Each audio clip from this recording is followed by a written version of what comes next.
to the stage tonight, guys. Give it up for him. All right. Okay, guys. I think some of you guys might know this guy, but I'm pretty sure it might be his first time doing stand-up comedy. Put your hands together for your friend and soon-to-be mine, Rob Paris, everybody.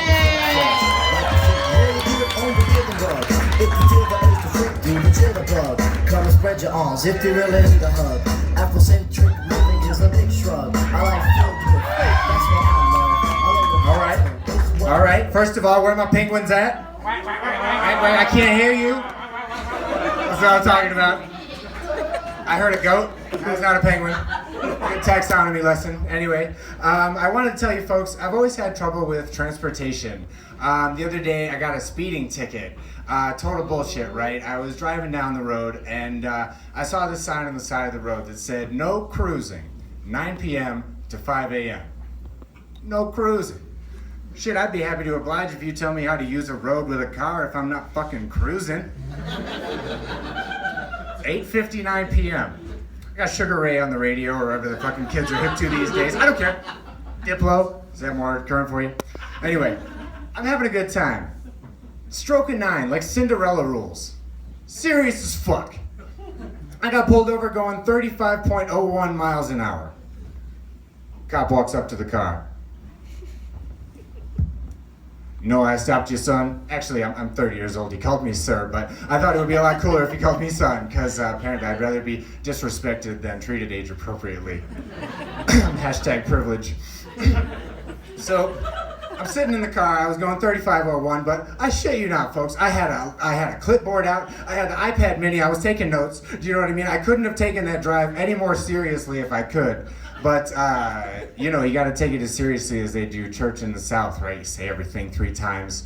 And I just had to promise that I wouldn't do it again, right? But the main reason that I brought my entire fucking office down, by the way, you folks are lovely. That's my time, goddammit. You cheer early, you cheer later, it's my time. In 3rd grade, I used to get babysat by a woman named Sandy. Now, this was because all 3 of my parents worked at the time, and I can do the math for you on that later if you like. So every day, 3 p.m. came, and I would stand out in front of school by myself for 15 minutes till Mickey Mouse's hand was pointing this way. Sandy would come and pick me up, and I would wait until one of my parents came home. Still works. Goddamn right. Fuck you guys. So, 3:15 came, no Sandy. 3:20, 3:30. By the time that Mickey Mouse is about to start polishing his dickhead with his yellow glove, I'm hatching a plan. I'm 9 years old. I got street smarts. I decide I'm gonna walk to Sandy's house. All I gotta do is leave the school, walk down the first street, take a right, and I'm in the neighborhood.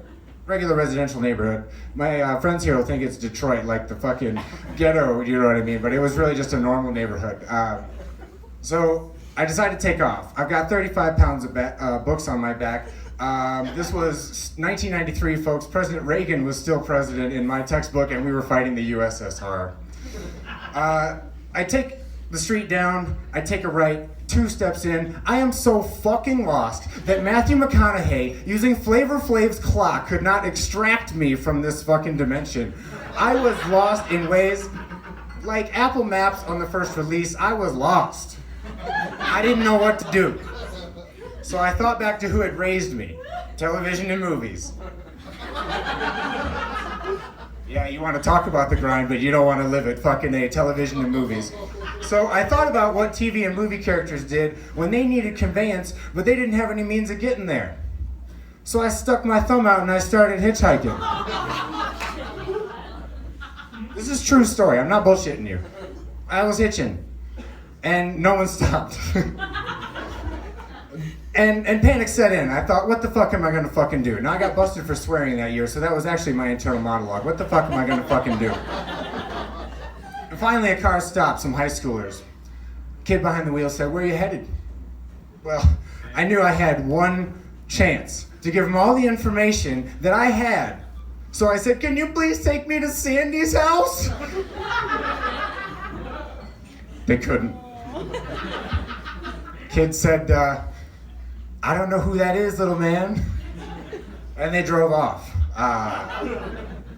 About 15 minutes later, I think, the way that Mickey Mouse's hands were spinning, I was totally out of flux at that point. But I can tell you that by the time that she finally found me and my parents got a hold of me, that no matter what fucking position Mickey Mouse's hands were, I waited until Sandy got there before I went home. Thanks very much. You've been wonderful. Give it up for Rob Harris. I hope you all still want to be his friend. No, they're done with you, Rob. They came for this and they're like, nah, I don't like that at all. What's the penguin thing? What's that? You don't think you can do that and me not ask a question?